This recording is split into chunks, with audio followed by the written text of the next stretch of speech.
네, 민주정편 시청자 여러분 반갑습니다.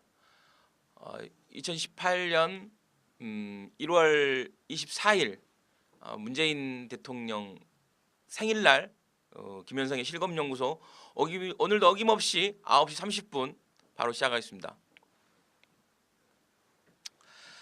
오늘 너무 추워갖고 지금 제가 이 윗옷도 같이 입었어요. 이따가 좀 열기가 후끈 달아오르면 좀 이건 벗어 던지고 이야기 나누도록 하겠습니다. 아무튼 전국에서 이 추운 날도 지금 어김없이 찾아와 주신 뮤직님, 정윤택님, 황처사님, 반야지혜님 이분들이야말로 우리 실검연구소의 진짜 알짜 객원연구원이십니다. 예, 저는 그 실검연구소의 소장을 맡고 있는 김현성이라 하고요.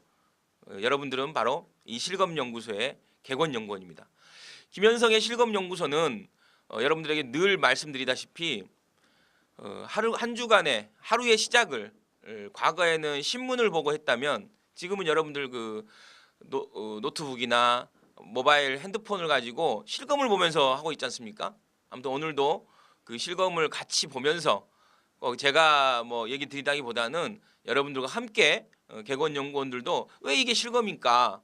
그리고 이런 실검이 됐으면 좋겠다. 이런 것들을 적극적으로 말씀해 주시면 좋겠습니다. 네, 무적 교수님 반갑습니다. 네, 아무튼 늘 개근해 주셔서 늘 고맙습니다. 자, 오늘도 뭐 뜨겁게 달궈주는 실검이 많은데 그 그러니까 지난 밤의 실검과 오늘 아침 실검들을 쭉 한번 제가 가볍게 여러분들에게 좀 얘기 드리도록 하겠습니다. 어제 그 재밌는 실검들 올라왔었죠. 유효의 정준길, 오랜만에 유효와 정준길 씨가 이제 실검에 올라왔어요. 보니까 이제 그 유효 씨가 그 제명당한 걸 재심 청구했는데 그것 자체가 이제 기각되고 제명이 처리됐다. 거기에 또 그걸 도운 정준길까지 제명 처리됐다. 근데 이제 또 재미있는 게 정준길 씨가 그 어제 그 라이온 인형을 들고 그 제명 기자회견을 했죠. 그러니까 그 라이온은 우리가 사랑하고 아끼는 이 카톡의 캐릭터인데 너무 좀 이렇게 그 사진 한번 있어요? 한번 좀 보여주세요. 지금 이거 잠깐 보고 갈까요? 너무 재밌는 사진이라서 야 이거 진짜 완전히 여러분도 자주 쓰시잖아요. 저 라이온 인형. 근데 저 라이온 인형을 그 정준기 씨가 들고 이렇게 이 진짜 라이온은 무슨 죄입니까? 예, 아무튼 라이온 인형을 들고 했다는 거. 그리고 이제 국민당과 그 바른정당이 통합을 하는 과정에서 통합 신당명을 정하는 게 있었는데 여러 사람이 뭐 국민을 버린 당이다 뭐 이런 주장이 많아서 좀 아무튼 이 통합 신당의 공모 근데 이제 상금이 200만 원이에요. 여러분 한번 도전해 보십시오. 예, 통합 신당 당명 공모 이 상금이 200만 원짜리 당명 공모입니다. 그래서 여러분들 한번 해보시고 내가 보니까 국민 버린 당 뭐 이런 것들이 되게 많으시더라고요. 예, 아무튼 그다음에 이제 그 어제 또 자유한국당이 이 평창 올림픽이 아니라 평양 올림픽인 게 아니냐라고 해서 이 평양 올림픽이 또 약간 여러 가지 화제가 됐는데 이 평양 올림픽 참 너무 이게 너무 많이 갔죠. 예, 여러분 오늘 그래서 이제 많은 문재인 대통령의 지지자들과 여러 이제 이 평양 올림픽이 아니라 평화 올림픽이다. 야 라임이 딱딱 맞아요. 평창 올림픽 평양 올림픽이 아니라 평화 올림픽이다. 그래서 지금 여러분들 지금 빨리 평화 올림픽 검색해 주세요. 예. 평화 올림픽이 검색을 하는 날입니다, 오늘. 그래서 이 문재인 대통령에게 좀 힘과 기대를 좀 넣어 주시고 오늘 문재인 대통령 66번째 생일 아닙니까? 예, 한번 그것도 한번 보여주시죠. 예, 대통령에게 생일날 선물을 드리자라는 의미에서 많은 분들이 지금 평화 올림픽이라는 것을 검색하고 있답니다. 그리고 오랜만에 또 우리 문재인 대통령님 실검에 또 이런 겸사겸사 또 오르셨습니다. 그래서 평화 올림픽 일종의 그 문재인 대통령 생일을 맞아서 지금 실검에 올라서 아무튼 야당의 평창 올림픽이 평양 올림픽이 아니냐라는 이야기에 대한 국민들의 응답이 아닌가. 국민들은 평창 올림픽이 평화 올림픽이 되길 바란다. 그리고 여러분들 아시지 않습니까? 이 자유한국당이 전신인 새누리당 때도 평창 올림픽에 북한 선수단 초청하기 위해서 얼마나 노력했습니까? 그래서 단일팀이 되면 재정과 행정을 지원한다. 그 특별법을 여야가 합의로 통과시켰어요. 근데 지금 와서 단일팀 되고 뭐 한반도 기하고 여러 북한의 예술단들 와서 공연하고 그런다니까 이게 또 완전히 완전히 사람들이 이렇게 이렇게 비난을 하고 이렇게 되는 건 좀 맞지 않다. 이 올림픽 기간에는 전쟁도 멈추는 게 올림픽 기간 아닙니까? 그리고 여야 간에 정말로 우리 얼굴에 침 뱉지는 말자. 국제사회가 올림픽을 통해서 남북 간의 평화를 간절하게 원하고 있는 겁니다. 그래서 이 평화 올림픽 여러분들이 한 번씩 검색해 줌으로써 그 의지를 보여주는 거죠. 예, 평화 올림픽과 관련된 여러분들의 의지를 정확하게 보내주시면 좋겠습니다. 지금 이 평화 올림픽이 근데 아무튼 네이버에서는 또 이 평양 올림픽도 같이 지금 지금 실검에 오르고 있습니다. 아무튼 평창 올림픽이 평화 올림픽이 될 수 있도록 여러분들의 적극적인 지지와 응원, 염원이 담겨야 되지 않을까라는 생각이 듭니다. 그리고 어제 이제 그 블랙리스트로 이렇게 했던 조윤선 전 장관이 1심에서 집행유예가 됐죠. 그래서 많은 국민들이 그런 질문을 했어요. 아니 본인한테 아래에 있었던 비서관은 블랙리스트 문제 때문에 실형을 살았는데 아니 정작 실제 그 수석이었던 조윤선 수석은 왜 집행유예로 풀려났느냐. 그런데 이제 2심에서 재판부가 이 헌법을 농단한 죄다. 그러니까 헌법에는 모든 차별과 배제를 금지하는 어떠한 이유로도 차별받아서는 안 되는 이런 규정이 있거든요. 그래서 헌법 정신을 살려서 조윤선 씨를 징역 3년인가요? 2년인가요? 징역 2년에 법정 구속을 시켰네요. 예.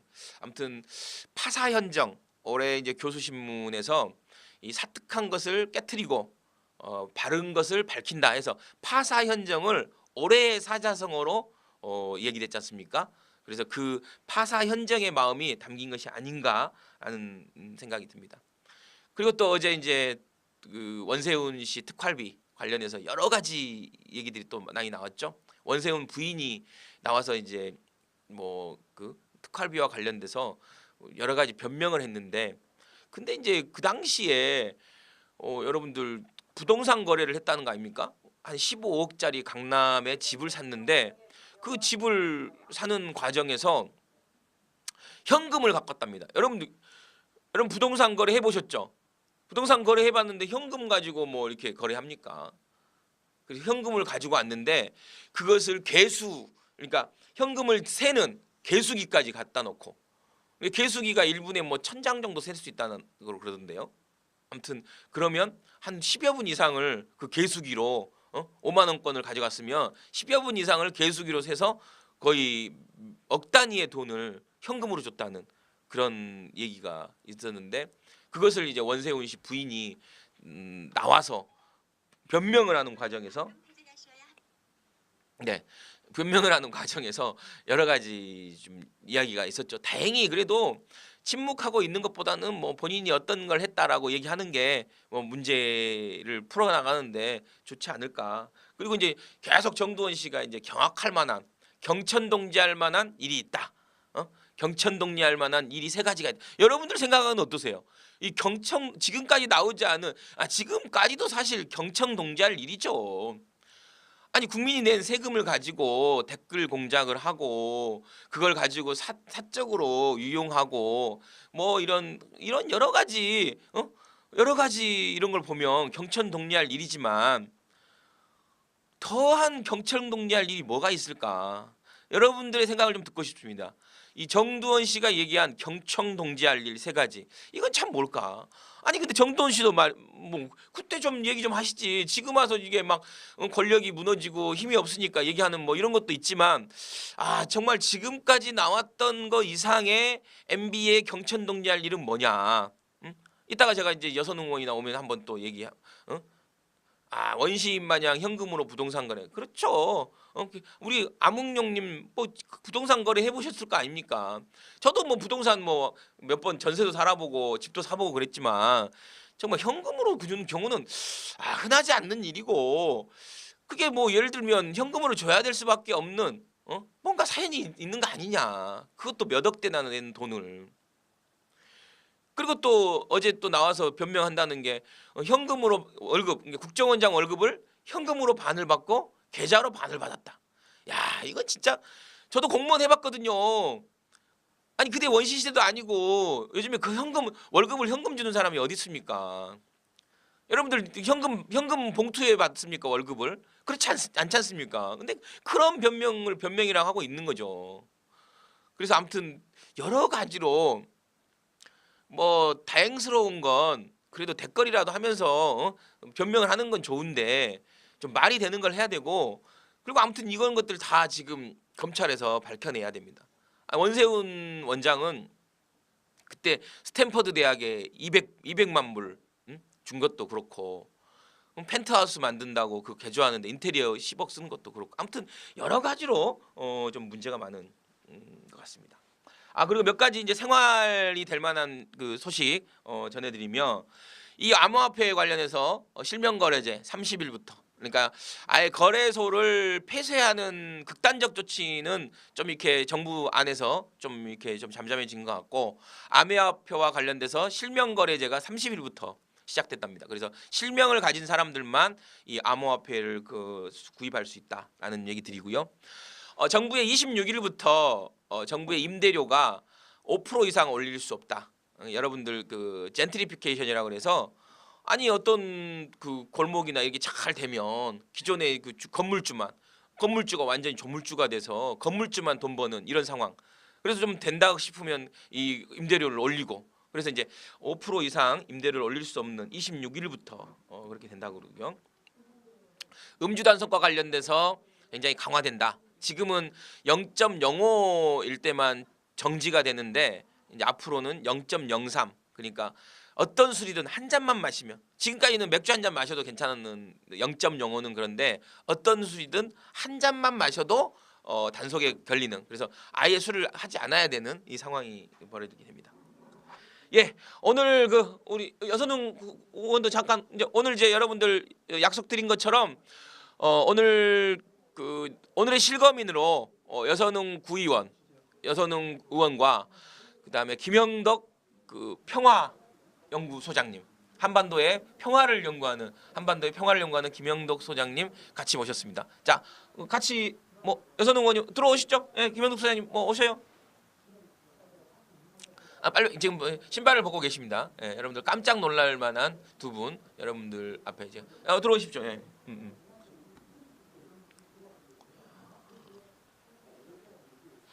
야, 예, 들어오세요. 들어오세요. 뭐 여선웅 의원님 이쪽 오시고 소장님 여기 앉으시고. 자, 반갑습니다. 안녕하세요. 예, 또 뵙니다. 안녕하세요. 예. 우리 뭐 실검연구소 거의 식구나 마찬가지입니다. 김영덕 소장님 반갑습니다. 예. 야, 또 꽉 찼습니다 이게 실검연구소가. 자, 김영성의 실검연구소 1월 24일 문재인 대통령 66번째 생신날, 네. 생일날 탄신일에 모시는 두 분 게스트 아주 각별합니다. 그래서 우리 식구나 마찬가지인 오성능 구의원님 뭐 인사하시죠. 네. 안녕하세요. 여선은 강남구 의원입니다. 네, 반갑습니다, 여러분. 예, 우리 한반도 평화를 연구하시는 김영덕 소장님. 네. 제 그 연구소 이름이 길다 보니까 잘 기억을 못하세요. 아니, 한반도 평화 그냥. 한반도 평화 번영 연구소입니다. 안녕하세요, 김영덕입니다. 반갑습니다. 예.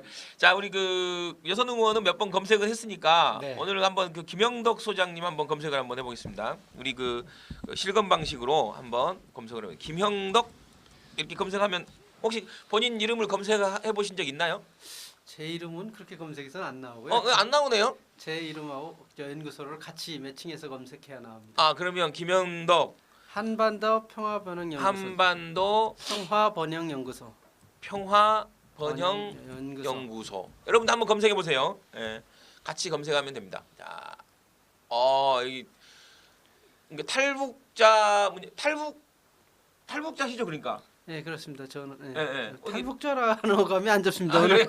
북한 이주민입니다. 예. 아, 북한 이주민. 예. 좀 설명해 주세요. 언제 북한을 이주하셔서 어떻게 남한에서 어떻게 사셨는지 좀 설명을 해 주셔야 할 것 같은데. 저는 1993년도에 북을 떠났고요. 아, 93년에. 그럼 그때 몇 살이셨어요? 그때 이제 한국 나이로는 20살입니다. 한국 나이로 20살 때 네. 북한을 이렇게 나와서 떠났습니다. 예. 어떻게 그때 참 설명이 깁니다. 이제 뭐 짧게 그냥 어쨌든 도망 온 거예요? 넘어오신 어쨌든 거예요? 압록강으로 헤엄쳐 건너왔습니다. 헤엄을 쳐갖고 그러니까 압록강을 10월 30일 날이었는데 네. 만포라는 지역에 이제 조금 그 압록강이 좀 넓어요. 근데 네. 그쪽에 이제 넓으니까 또 뭐 초소가 이렇게 좀 느슨하거든요. 오히려. 네, 네. 그래서 그때 강 기슭에 이제 살얼음 정도 낄 정도니까 10월 30일이니까 네. 그때 이제 헤엄쳐 건너왔습니다. 아 그럼 지금 이렇게 이쪽이 넘어오신 지가 거의 이제 20년 넘으신 거죠? 이제 25년째입니다. 아 그러니까 이제 북한에 사셨던 기간이 한 20년. 네. 이제 남한에 오셔갖고 예? 대한민국 정부에 오신 25년. 네. 야 그럼 지금 나이는 여러분들 다 계산해 보면 산수니까. 예, 예. 그래서 여기서 대학도 하시고 이렇게 계속 이렇게 하신 거죠? 네네. 뭐 여기서 교육도 받고 회사도 다니고. 그 굉장히 스카이를 나오셨다는 얘기가 있을 텐데 그건 어떻게 또 스카이 대학을 들어가셨어요?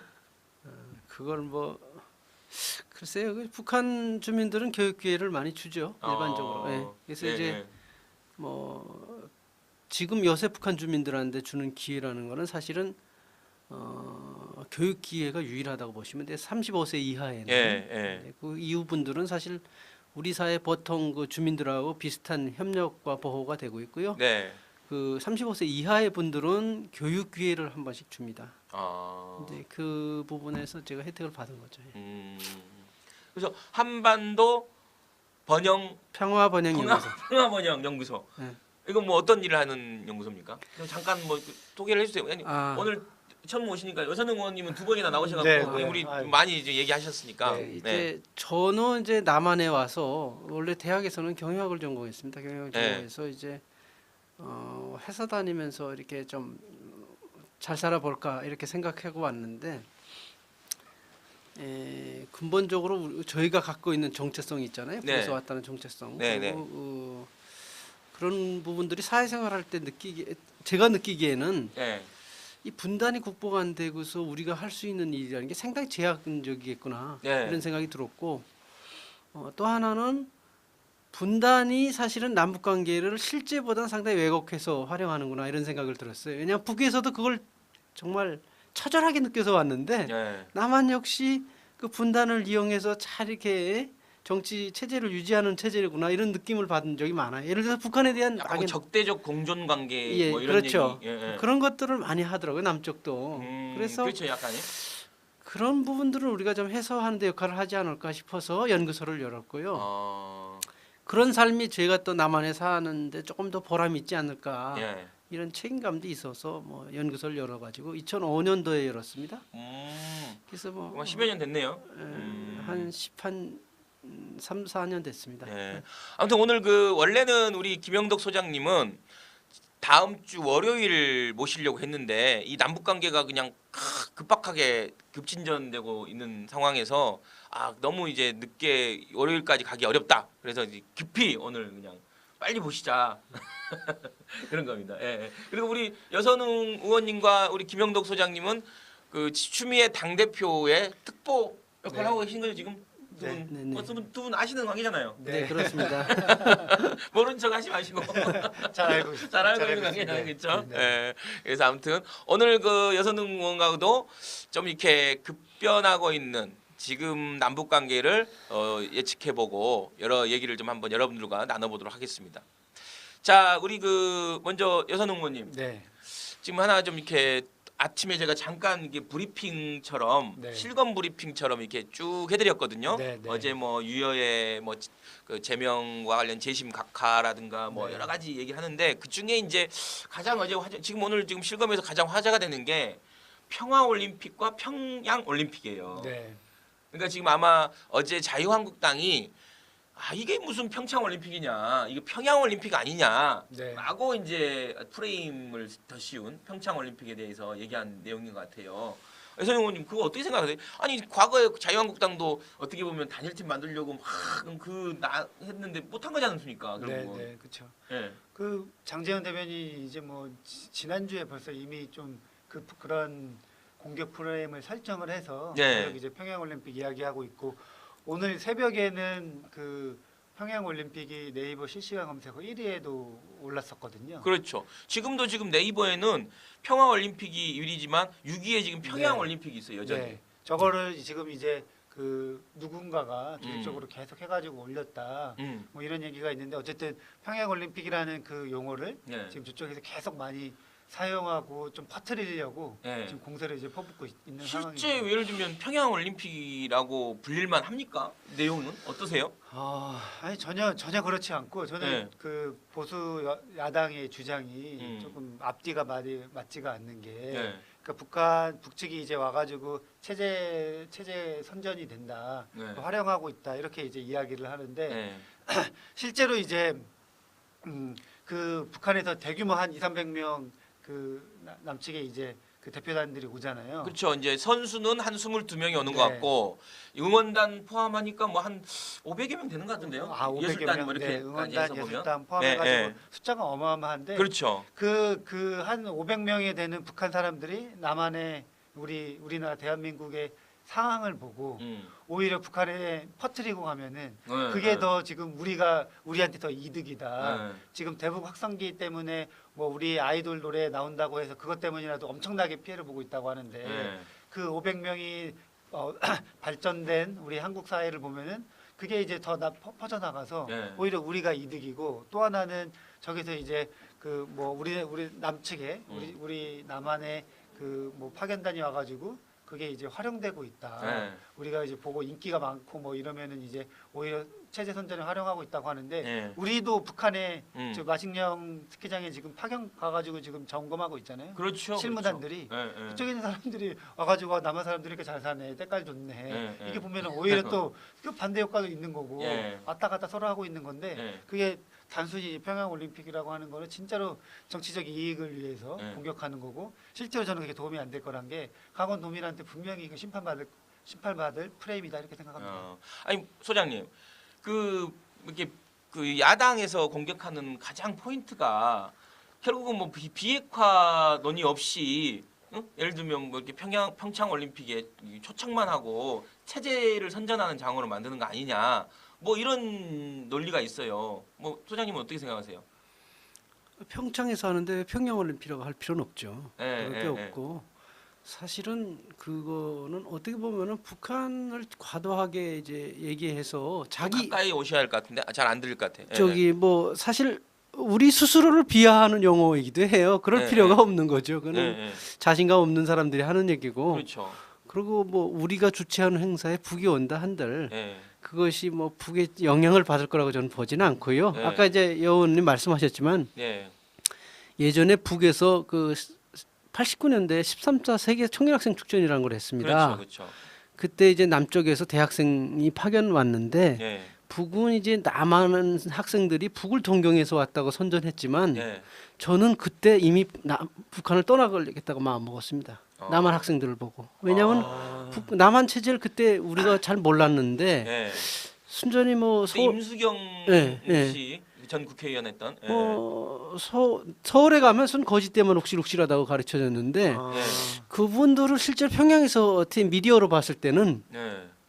우리보다 훨씬 앞서 있다는 느낌을 받았어요. 아. 그래서 오히려 북은 나중에 그거를 많이 선전을 못했습니다. 오히려 줄여나갔습니다. 그러니까 지금 우리 말씀대로 그 오시는 한 500명 되는 분들이 네. 남한 우리 대한민국 사회를 보고 네. 본인들이 그동안 배워왔던 것이 그렇죠. 다르구나라는 네. 걸 느끼는 계기가 될 수 있다는 네. 거잖아요. 그리고 이제 원래 나온 쪽이 그렇지 않은 쪽을 대체하게 돼 있어요. 예. 근데 그거는 사실 경험을 통해서 이루어지는데 그렇죠. 아무리 뭐 이렇게 네. 막 주입시키로 그렇죠. 주입시키도 안 그렇게 돼도 안 되죠. 되는 거죠. 그렇죠. 빨간색은 빨간색이고 파란색은 파란색이죠. 예. 예. 빨간색은 빨간색이고 파란색은 파란색이다. 그리고 예, 예. 그 또 이제 평양 올림픽 이 프레임 관련해서 예. IOC 측에서 이거 준비하고 있는 사람들의 굉장히 모욕이다. 정확히 이제 뭐 원어로는 모르겠는데 그런 말씀도 하셨어요. 예, 예. 실제 준비하는 쪽에서 아 그러니까 세계인들이 원하지 않는 그런 그렇죠. 표현입니다. 그걸 우리나라 개최국이 우리나라 그 남측의 그 야당 정치인들이 야당에서 그렇게 공격하는 거는 정말 국익과 위배되는 반대되는 행위인 거죠. 그러니까 이제 이게 어떤 국제사회의 양해를 통해서 이게 된 거지 않습니까? 이게 네네. 뭐 단상 남북 간에 뭐 이걸로 된 게 아니 아니라 양해도 아니고 국제사회가 어찌됐든 평화를 말하는 올림픽 정신을 네. 통해서 네. 이걸 진짜 하면 좋겠다라고 그쵸. 하는데 네. 우리 스스로가 그걸 걷어찰 이유가 없잖아요. 네. 우리 얼굴에 침뱉기 아닙니까? 그러니까요. 그 특히나 이거 관련해 가지고 나경원 국회의원 같은 경우에는 그러니까요. 뭐 IOC에 뭐 뭐 북한 성함 보내고. 서한 보내고 그게 도대체 뭐 하는 건지. 아니 아니 일본 그 도쿄 지사가 네, 네. 그 여성 정치인이 그런 얘기 평양 올림픽이라고 그런 얘기 했거든요. 그렇죠. 똑같이 그 일본 극우 정치인 이해랑 똑같은 이야기를 어떻게 나만 그 우리 대한민국 국회의원이 할 수 있는지 진짜로 뭐 탄핵감입니다. 탄핵감.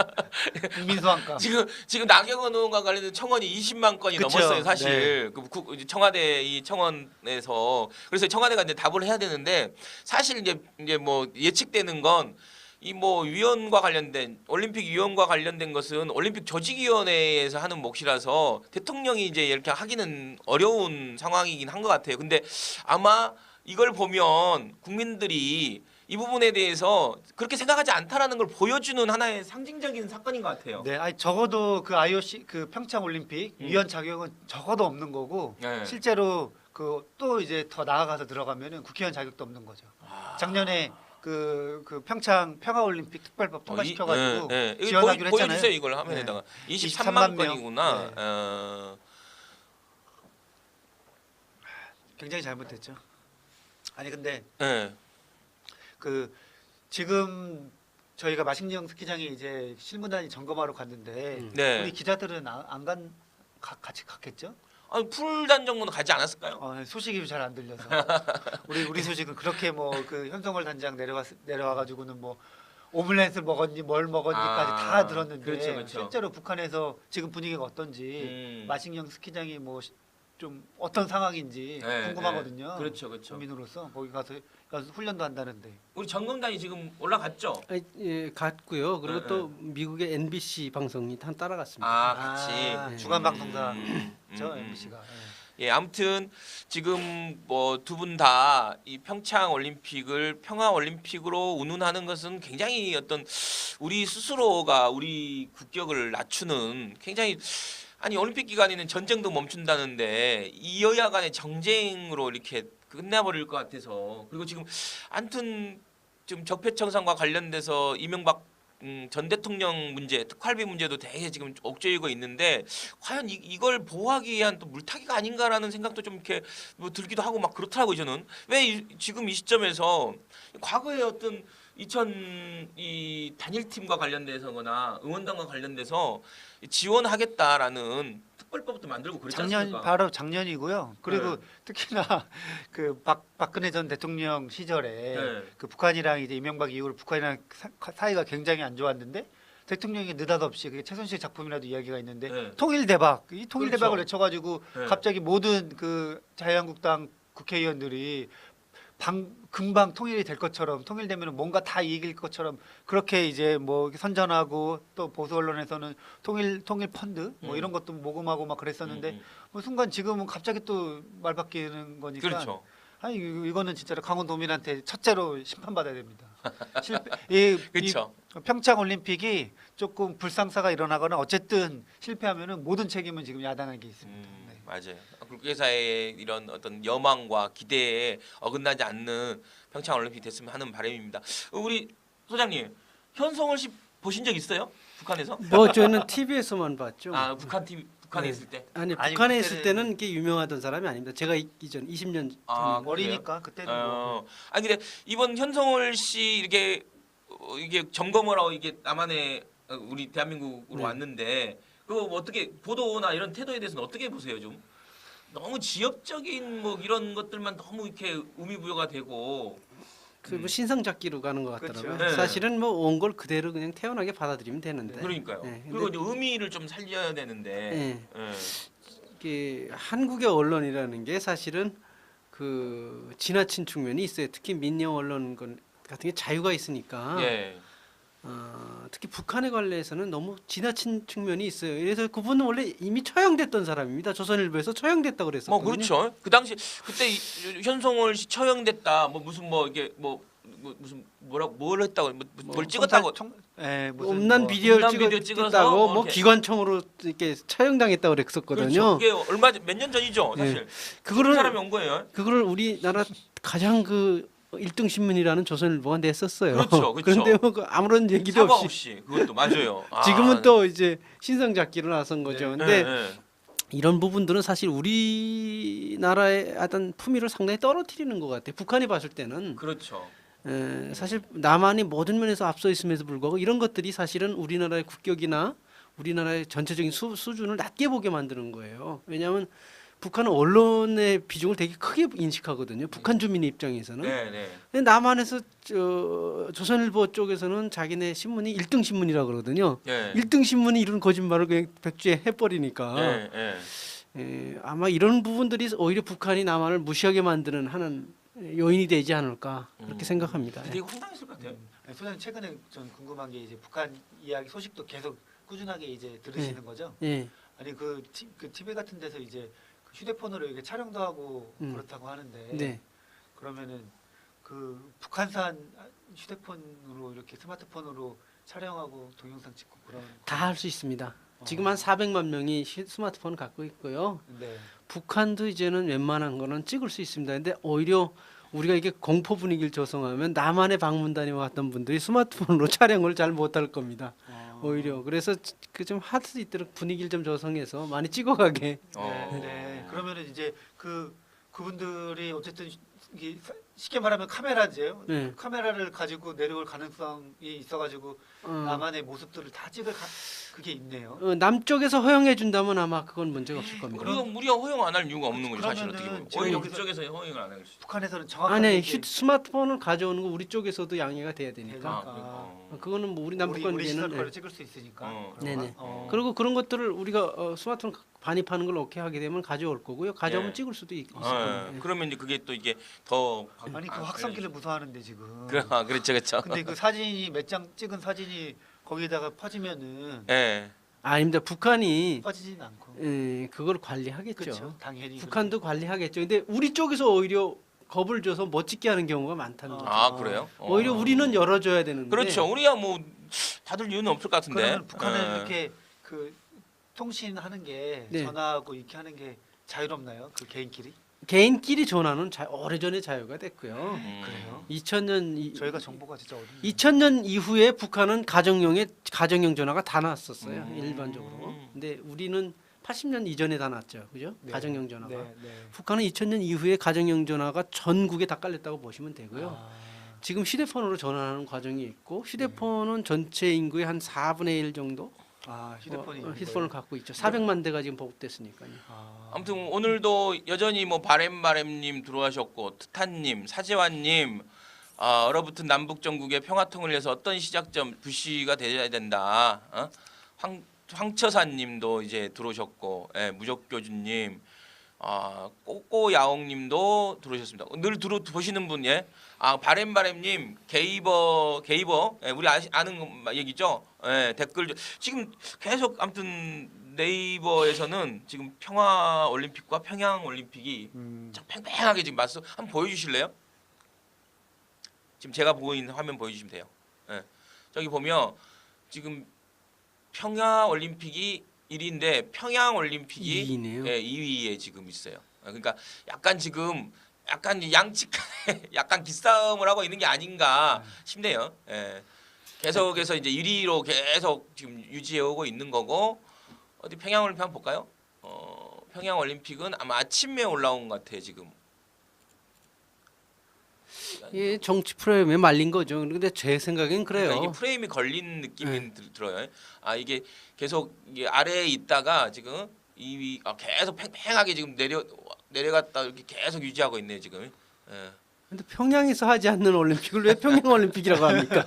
그건 우리 스스로가 바보짓이죠. 그렇죠. 예, 맞아요. 우리 스스로 이제 국격을 좀 떨어뜨리는 예. 참 뭐 안타까운 그리고 일인 것 같습니다. 조금 남한이 제가 이 말씀을 드리고 싶어요. 네, 우리나라 수준에 맞게 국민 의식도 조금 전환이 필요합니다. 네, 우리가 객관적으로 봤을 때 북한보다 GDP 기준으로 50배 이상 큰 나라입니다. 그렇죠. 그리고 인구도 2배가 많습니다. 시대 차는 40년 납니다.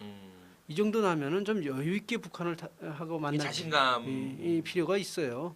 근데 그런 것들이 아직 부족한 게 아니고 정치인들이 그걸 너무 활용하는 경향이 있어요. 네, 사실 자신감이 있는 사람들은 사실은 불필요하게 상대방을 비하할 이유가 없는 거예요. 근데 아마 지금 우리 특정 정당이 자신들이 처한 그런 상황 때문에 프레임 네. 전환 때문에 이걸 자꾸 끌어들이는 것 같아요. 맞아요. 그렇지 않으면 이게 사실 우리 평창에서 일어나는 올림픽인데 왜 평양 올림픽이라고 하고 예, 예, 예. 그게 우리나라에 무슨 도움이 됩니까? 그렇죠. 그 즉 우리가 그 정도 국력을 가졌으면 좀 여유가 있어야 된다는 게 그렇죠. 북한의 입장도 좀 이해를 해야 돼요. 왜 그러냐면 북한은 선수단이 와봤자 20명이 안 됩니다. 그렇죠. 선수는 한 22명 온다 하더라고요. 우리나라는 개최국이기 때문에 전 종목이 다 출전합니다. 그렇죠. 그렇죠. 그리고 홈타운입니다. 예, 예, 예. 그럼 북한의 입장에서는 사실 여기 파견하는 것에 대한 강력한 압력을 받는 거예요. 그걸 만회하기 위해서 예술단이니 응원단이니 이걸 보내는 거예요. 그렇죠. 사실 북한이 존재감이 너무 위축되면 내려가는 의미가 아예 없어지는 거 아니에요. 예. 그러니까 약자 입장에서는 그렇죠. 과장해서 자기를 보여줄 필요가 있는 거예요. 맞습니다. 근데 그런 거를 좀 이해할 정도의 너그러움이 있어야 되지 않나요? 네. 근데 이제 국민들은 이해하고 있는데 이제 네, 정치인들이 사실 문제죠. 국민들 그리고 나는 다 그런 얘기를 할 수 있어도 자유한국당이 누가 이제 이 얘기를 하느냐에 따라 다른데 자유한국당이 과거에 했던 일이 있는데 그걸 그렇게 얘기하는 거는 너무나 옹졸하다. 2014년에 기억나시죠? 그거 한번 보여주세요. 인천 아시안 게임 때 이 북한의 응원단이 왔는데 그 응원단 옆에서 그 전 새누리당 자유한국당이 전 새누리당 의원들이 같이 가서 막 응원했어요 북한 팀을. 그러면서 이렇게 그렇게 막 이렇게 했던 북한 여자 분들인데. 축구팀인가요? 그때 축구 경기. 북한하고 무슨 저기 응원하는 모습 있을 텐데 아마. 네. 그 북한 그 여성 그 응원단 옆에서 자유한국당 의원들이 네. 응원하는 그 사진이 있어요. 근데 아무튼 그거 때가 지금 2014년이니까 2년 전 이 정도밖에 안 되는데. 정치 프레임에 말린 것 같고요. 그리고 이제 국내적으로 저기 있네요. 예, 어려움이 저거. 있으니까 예, 그거를 이제 정치적으로 활용하려다 보니까 저렇게 간 것 같고요. 예, 사실은 남북한에는 단일팀도 예전에 다 했었고요. 예. 그 91년 지바 올림픽 때에도 그렇죠. 세계 탁구 선수권 대회 네. 때도 41년인가 그때도 한번 단일팀을 했었고 그 후에 이제 91년 6월에 이제 포르투갈 리스본에서 열린 세계 청소년 축구 대회 때도 우리가 단일팀을 했었고 예. 성적이 아주 좋았어요. 예. 그때는 북한도 국력이 괜찮은 때였고 맞습니다. 그 후에 이제 2000년 시드니 올림픽이나 음. 2004년 그 아테네 올림픽 때 우리가 다 공동 입장을 다 했어요. 예. 그리고 저 2014년인가요? 부산에서 아시안 게임 그렇죠, 했잖아요. 그렇죠. 2002년 부산 네, 아시안 게임 때 2002년. 공동 입장했었고 2006년도에도 우리가 한번 같이 공동 입장을 다 했었기 때문에 맞습니다. 그런 거 가지고는 문제 삼을 게 아니라고 저는 봅니다. 근데 그렇죠. 다만 지금 뭐 세부적인 걸 가지고 너무 크게 이제 전선을 확장하려고 보니까 예. 처음에는 그 단일 팀 하는데 문제 제기하다 너무 작으니까 이제 평양 올림픽으로 그렇죠. 이슈 전환을 한 게 아니나 이렇게 봅니다. 예, 예. 아니 그 지금 그런 얘기도 이제 해요 이분들이. 그러니까 뭐냐면 시간 벌기다.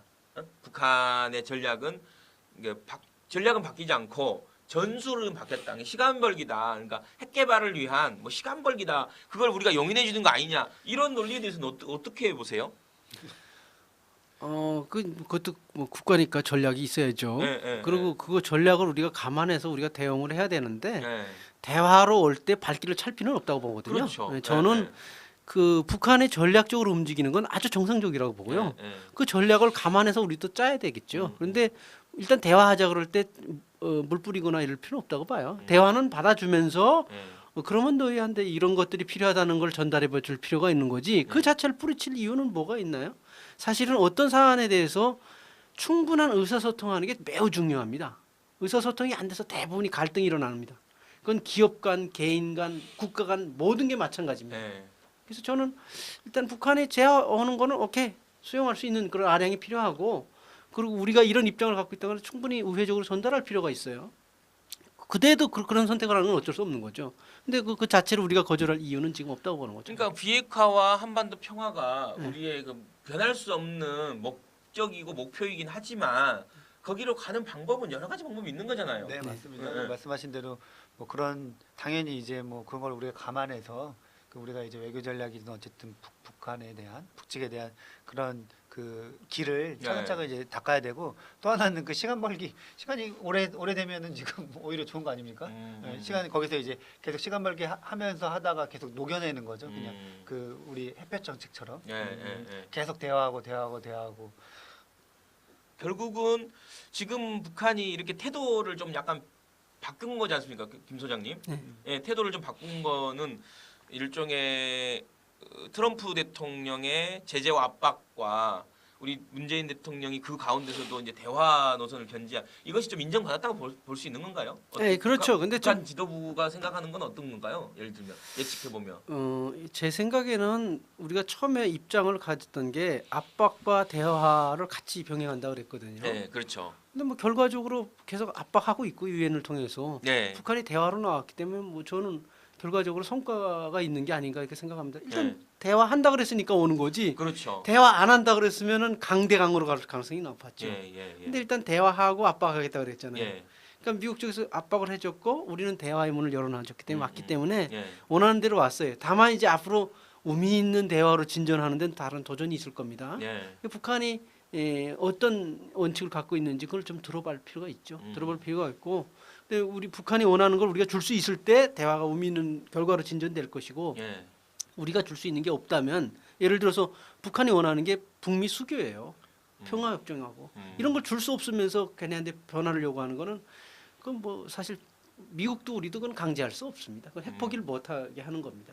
북한이 원하는 걸 주면서 사실 그건 크게 돈 드는 것도 아니에요. 그러면 지금도 북미 간의 대화는 좀 진행되고 있다고 보시는 거예요? 뭐 물밑 접촉은 물밑에서. 계속해서 일어나겠죠. 예. 그 이제 미국 이야기 나왔으니까 예, 좀 예. 드리는 말씀인데 지금 이 국제 정세가 엄청나게 지금 심각합니다. 왜냐하면은 지금 미국 상황을 미국 국내 미국 자국 정치 상황을 보면은 거기가 지금 의회에서 그 예산을 못 쓰게 해가지고 지금 미 행정부가 셧다운에 걸려 있어요. 그렇죠. 그래가지고 뭐 군인 월급 못 준다 뭐 한다 지금 난리가 났거든요. 네. 지금 그게 왜 그런가 하니 트럼프가 이제 그 자국에서 국내에서 지지도가 엄청나게 이제 낮고 네. 뭐 지금 뭐 조사받고 이래가지고 쉽게 말하면 탄핵 위기 엄청나게 이제 정권을 위협받고 있고 그 다음번에 있는 그 대통령 선거에 이제 다시 재선될 수 있는 그런 환경이 점점 줄어들고 있어서 트럼프 대통령 입장에서는 굉장히 센 카드를 할 수밖에 없습니다. 그래서 지금 멕시코에 있는 국경이랑 이제 아예 뭐 그 장벽 치고 그러고 있잖아요. 그렇죠. 그건 이제 공약 사업이죠. 네. 그래서 그것 때문에 지금 엄청나게 하고 있는데 북한에 대해서도 이렇게 좀 뭐라 그럴까 강경 정책, 그러니까 쉽게 말하면 진짜로 그냥 엄한 일을 할 수가 있거든요. 네. 이 상황을 우리가 굉장히 잘 관리해야 되고 트럼프 입장에서 지금 눈에 지금 보이는 게 없는 거죠. 굉장히 조심해야 됩니다. 트럼프 입장에서는 이게 평창 올림픽이 지금 마지막입니다. 마지막.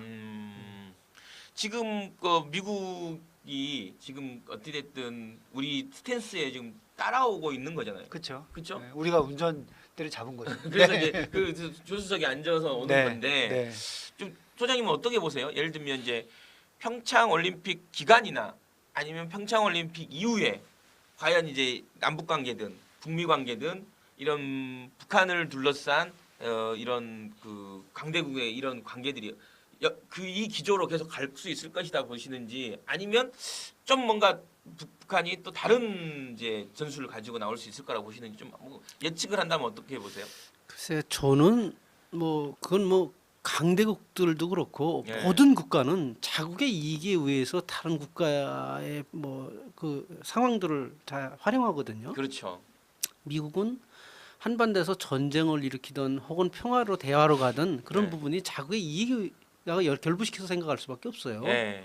그렇기 때문에 가장 중요한 거는 한반도에 살고 있는 북한과 남한과 북한 주민들의 의사가 제일 중요하거든요. 네. 다행히 지금 현 정부가 들어와서 우리는 평화적으로 가겠다고 방향을 잡았어요. 그렇죠. 잡으니까 미국도 이제 그렇게 깰 수가 없는 겁니다. 사실 우리 입장이 그리고 명확하면 당사국인 거예요, 우리가 사실. 그쵸. 남과 북이. 미국이 힘이 세긴 하지만 음. 그거를 완전히 묵살내고 들어오면 그것도 또 국제적으로 체면도 있고 그렇죠. 여러 가지 좀 타격이 있어요. 예, 예. 그러니까 우리가 의사가 계속 미국을 추종하는 방식으로 간다면 미국은 마음대로 필요에 따라서 평화 정책으로 할 수 있고 필요에 따라서 물리력을 동원할 수도 그리고 있죠. 북한 입장에서도 예를 들면 정속돼 있다. 네. 예를 들면 남한이 네. 대한민국 정부가 네. 미국 정부에 정속돼 있다라고 느끼는 순간 안 만나죠. 그럼 안 만나주는 거 아니에요? 왜냐면 미국을 만나면 되지 왜 남한을 그렇죠. 만나요? 그래서 그런데 한 사람만 만나면 되는 건데. 네네. 예. 근데 이번에 우리가 이제 이런 것들을 확실히 보여주기 때문에 이제 북한도 이제 더 이상 피할 명분이 없는 거예요. 아 보니까 네. 문재인 정부가 네. 자기 고집도 좀 있고 네. 뭔가 좀 이 문제를 평화적으로 풀려고 하는 의지가 있구나라는 걸 좀 이렇게 느낀 거겠죠. 그렇죠. 그동안 그걸 그렇게 확실히 보낸 버틴 거죠. 그러니까. 예. 만약에 뭐 미국 하는 대로 계속 따라가면 북한은 남한을 만나지 않을 겁니다. 만날 이유가 없는 거죠. 우리가 동네에서 패싸움 할 때도 네. 대가리 하나 꺾으면 끝나거든요. 네, 근데 굳이 네. 뭐저 짠챙이들까지 다 제낄 필요 없거든. 똑같은 거예요 국제사회도. 근데 북한의 입장에서 만약에 우리가 남한이 자꾸 미국을 추종하는 방법을 따라가면 물론 협력이라 그러겠지만 추종하는 방식을 따라가면 영원히 그건 해답이 없는 겁니다. 그래서 우리 문제는 우리가 자결권을 갖고 있다는 걸 보여줄 때 북한도 피할 수 없이 만날 수밖에 없습니다. 왜냐하면 미국과는 상당히 이질적이지만 우리하고는 그래도 언어가 통하고 어쨌든 4인 가족당 그러니까 보통 4가족당 1명 정도는 다 북한하고 연계돼 있어요. 우리가 사실 북한하고 다른 나라 같지만 네.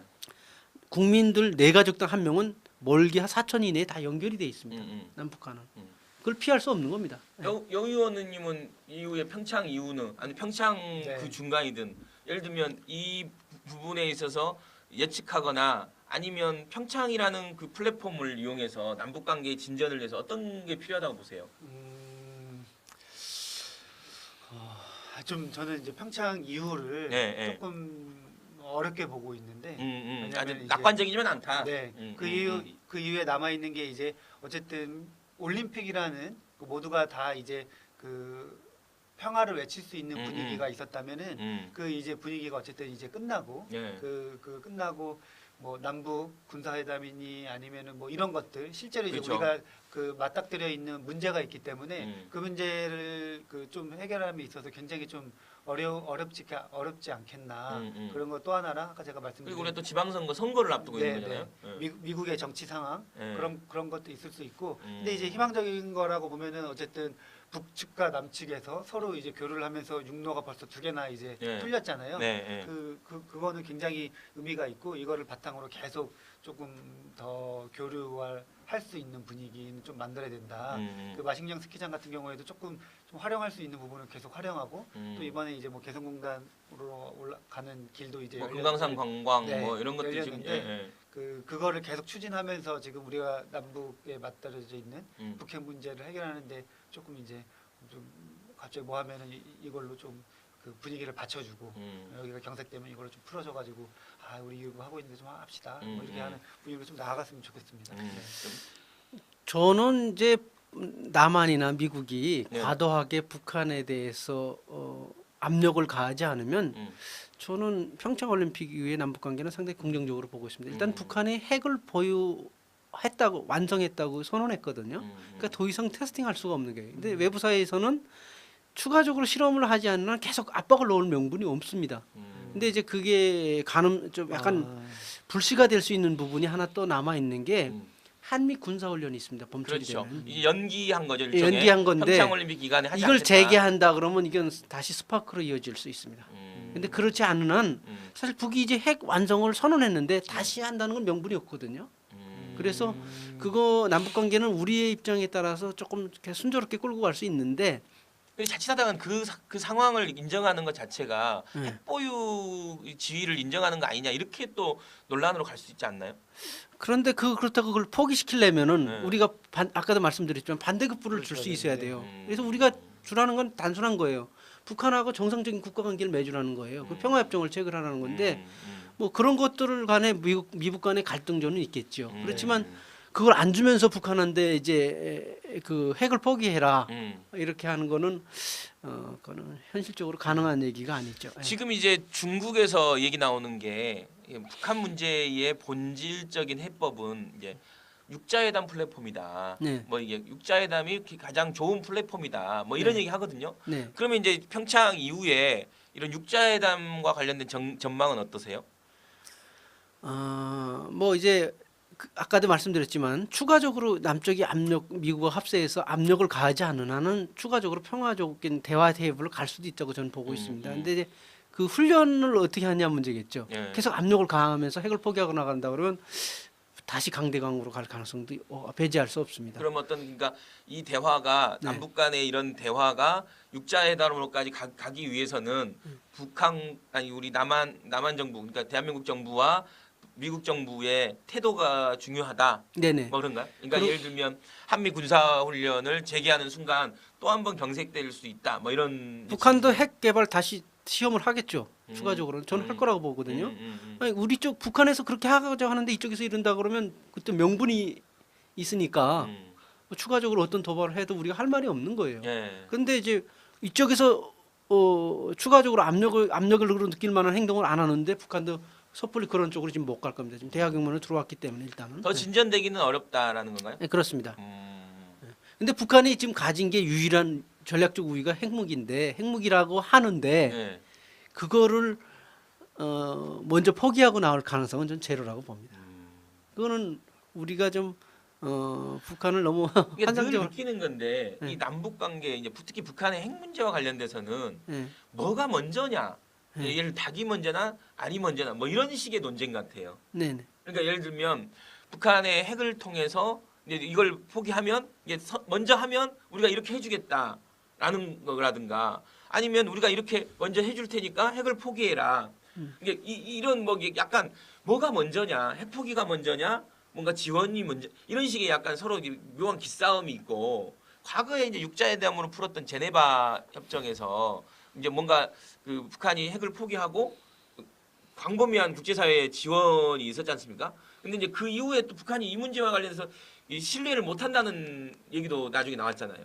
그게 이제 어떤 거였어요? 이게 91년 제네바 합의가 뭐냐면 지켜지지 않았다 뭐 이런 거잖아요. 근데 그 사실 명분에서는 우리가 졌어요. 아, 왜 그러냐면 그래. 중유 공급 우리 쪽에서 일방적으로 중단해 버렸으니까. 그다음에 북한이 핵 개발로 들어갔거든요. 그러니까 이미 내부적으로는 하고 있었어요. 근데 핵 실험을 안 하고 있었거든요. 내부적으로는 했더라도 그러니까 미국이 어길 때를 대비해서 북한은 준비하고 있었던 거예요.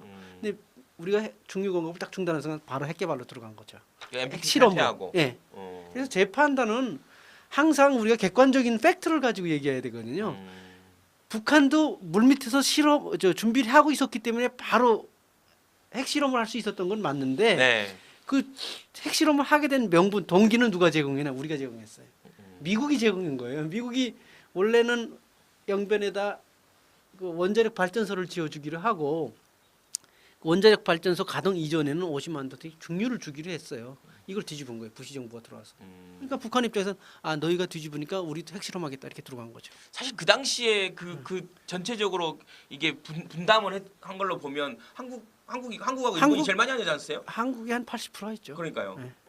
우리가 80% 하는 겁니다. 사실 네, 미국은 결국은 협상은 본인들이 해놓고 네. 결국은 부담은 우리가 사실 많이 했었죠 그 당시. 네네. 그렇게 될 가능성이 좀 높아요. 사실 육자회담만 가갖고 이게 프로세스를 가게 되면 네. 결국은 또 가장 당사자인 우리가 부담을 되게 크게 하게 되는 거죠. 그래서 힘의 논리죠. 힘의 논리로 국가별로 그 분담을 하는 건데 사실 미국은 투입 대비해서 영향력을 제일 많이 행사하는 거죠.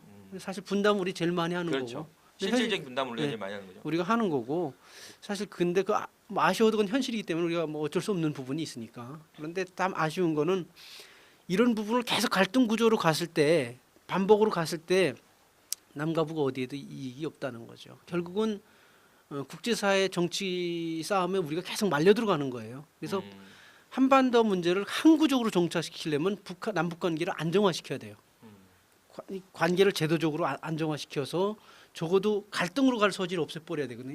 이러려면 북한하고 남한하고 경제적으로든 문화적으로든 연계 관계가 심화돼요. 그렇죠. 그러면 교류를 해. 갈등으로 갈 소지가 상당히 적어집니다. 이 관계가 묶여 있기 때문에. 네. 근데 지금은 그게 없기 때문에 아주 쉽게 갈등으로 갈 소지가 있거든요. 그러니까 쉽게 생각하면 과거에 금강산 관광이나 개성공단이, 개성공단이 있었을 때의 지금 분위기와 예. 지금 아무것도 없는 상황에서의 분위기는 극단적으로 갈 가능성이 더 높다는 거잖아요. 높죠. 예. 예를 들어서 개성공단 같은 게 10개 정도 있다고 합시다. 그러니까요. 그럼 남과 북은 갈등으로 갈 소지가 아주 적습니다. 음. 근데 이번에 지금 미국이 한미 군사 훈련한다 그러면서 여기서 항공모함 3대를 갖다 놨었어요. 예.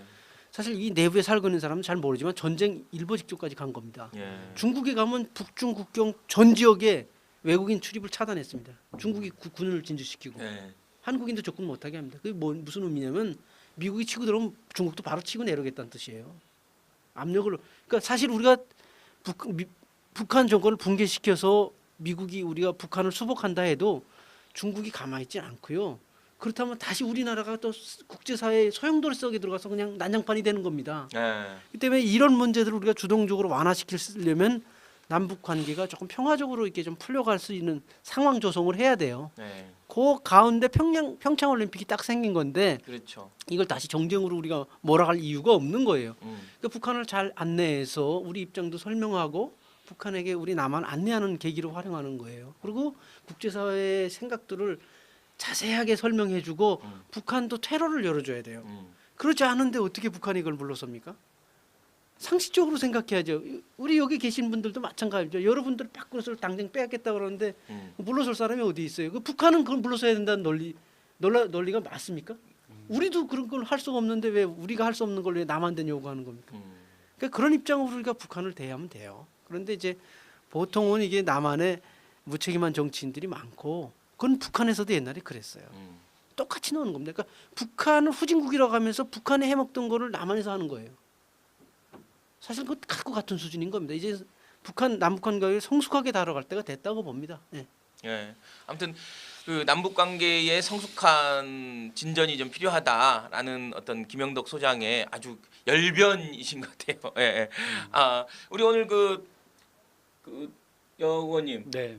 오늘 그 북한 오늘 그 사실 평창 올림픽과 관련돼서 뭐 평양 올림픽이냐 평화 올림픽이냐라는 실검이 워낙 막 핫하게 올라오고 있고 최근에 이제 현송월 방남으로 인해서 이 평창 올림픽 그리고 남북 관계와 관련된 관심이 커진 상황에서 오늘 특별하게 여선웅 의원과 김영덕 한반도 평화번영연구소 소장님을 모시고 긴급하게 우리가 지금 실검 토론을 한번 해보았습니다.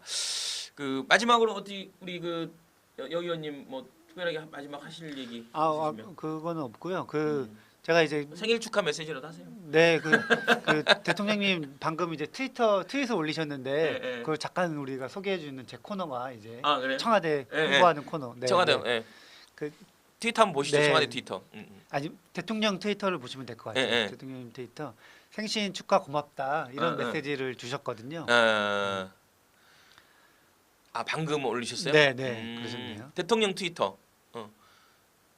전체 보기를 하셔야 할 것 같은데. 그리고 지금 뭐 잠깐 이제 짬나는 기간에 예, 시간 동안 예, 예. 네이버가 이제 막 뭐 한다고 하잖아요. 그렇죠, 그렇죠. 최근에 재계정에 그 알계정 수백 알계정이 예. 자동 생성된 알계정이 저를 팔로잉을 엄청나게 했어요. 아 그래요? 네. 근데 이제 R이라고 하면 그 프로필 이렇게 보이지 않는 네, 계정 말하는 거죠? 보이지 않고 아이디도 그냥 자동적으로 만들어져 가지고 예. 뭐 그냥 영어 그냥 완전히 조합된 거. 그렇죠. 저는 근데 이게 뭐 트위터 하려고 만들어진 게 아니라 다른 거 하려고 만들어졌다. 그러니까 네이버 추천수 누르려고 만들어진 이 계정들이 아닌가 제 걸 보여주세요. 제가 찾았어요. 예, 예. 그런 의심이 되네요. 네. 지금 그 트위터가 다시 댓글 부대들이 이게 온다는 네. 거잖아요. 지금. 아니, 트위터는 아니고 네. 네이버 추천수 누르는 그 계정들이 연동돼 가지고 트위터에서 만들어졌다. 자 생일 축하 고맙습니다. 네. 지금 뭐 생일을 챙기지 않는 삶을 살아왔는데 대통령이 되어 많은 분들 축하받으니 두 번 다시 특별한 생일이 되는 더 힘내 더 잘하라는 한자를 써 주마가편으로 받아들이겠습니다. 진심으로 감사드립니다. 네. 예. 생일 축하드립니다. 네. 주마가편이 이제 그 말한테 책찍질하는 거, 그렇죠. 네, 책찍질하는 거. 그러니까 지금 이 의미는 음. 더 이 열심히 하라는, 더 열심히 할 거고 네. 적폐천산 더 하겠다. 잘하겠다. 이런 의미이신 것 같아요. 네. 그러니까 여러분들이 더 지지해주고 더 함께해주고 축하해주는 만큼 지금 하고 있는 스탠스 절대 흔들리지 않고 가겠다라는 굉장히 어떤 뭔가 의미심장한 주마가편 네. 의미 있는 말씀이시죠. 네, 네. 아무튼 오늘 대통령 생일 다시 한번 축하드리고 오늘 그냥 하루 종일 평화 올림픽이 오늘 그냥 실시간 검색어로 계속해서 이어졌으면 좋겠습니다. 우리 그 김영덕 소장님도 뭐 마지막 뭐 특별히 하실 말씀 그리고 당부하실 말씀 국민들한테. 일단은 갈등을 치유하기는 어렵고요. 네. 갈등을 부추기는 아주 쉽습니다.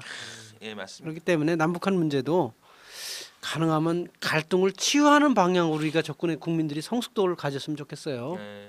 근데 북한하고 남한하고는 너무 다르기 때문에 이질적이고 싸울 확률은 높고요. 네.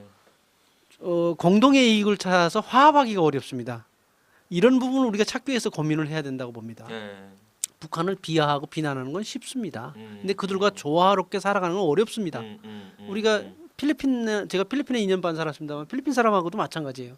그분들이 잠재력을 이끌어내고 조화롭게 사는 게 어렵지 필리핀을 비하하기는 쉽습니다. 왜냐하면 우리 체제가 다르기 때문에 예. 그리고 수준이 다르기 때문에. 예. 근데 그런 것들을 좀 국민들이 이제 생각하셔서 우리 다음 세대는 적어도 통합된 한반도에서 살 수 있도록 준비하는 과정들을 가져야 되지 않겠냐. 예. 그래서 적어도 우리가 돈은 못 물려줘도 네. 적어도 통합된 한반도를 물려준다면 그거 자체가 우리 이 시대를 감당하고 있는 사람들의 몫이 아닐까 저는 그렇게 생각합니다. 예, 고맙습니다. 그 말씀대로 하면 이게 구동존이라는 우리 대통령도 사자성어를 썼기 때문에 저도 사자성어 하나 써야지 뭐. 구동존이라는 사자성어가 있습니다. 예, 그 같은 것을 구하고 다른 것은 그냥 놔두자. 그러니까 우리가 이제 어떤 사물을 볼 때 이 같은 것을 먼저 보면 갈등이 생기지만 다른 것을 먼저 보면 갈등이 자꾸 다르다는 걸 강조하면 갈등이 생기지만 같은 것이 있거든요. 보다 보면 같은 것이 항상 있는 거니까 이 같은 것을 먼저 보는 우리 남북 관계가 필요하지 않을까라는 생각이 들고요. 잠시 후 11시부터 이 정연의 이 8강전 여러분들 뭐 아마 실검에도 이거 오는 것 같아요. 몇 시부터 하냐. 그래서 잠시 후 11시부터 이 JTBC에서 정연의 테니스 8강전이 있을 예정입니다. 정연 선수를 보면서 즐기는 것이 얼마나 중요한지 즐겁게 자기 일을 해나가는 게 얼마나 중요한지 또 다시 한번 느끼게 됩니다. 우리 오늘 2018년 1월 24일 문재인 대통령의 생일 66번째 생일 다시 한번 축하드리고요. 우리 생일날 우리 정연 씨가 우리 모든 사람들한테 아주 기쁜 소식을 전달해 주길 바라면서 오늘 마치겠습니다. 예, 오늘도 시청해 주셔서 감사드립니다. 감사합니다. 감사합니다.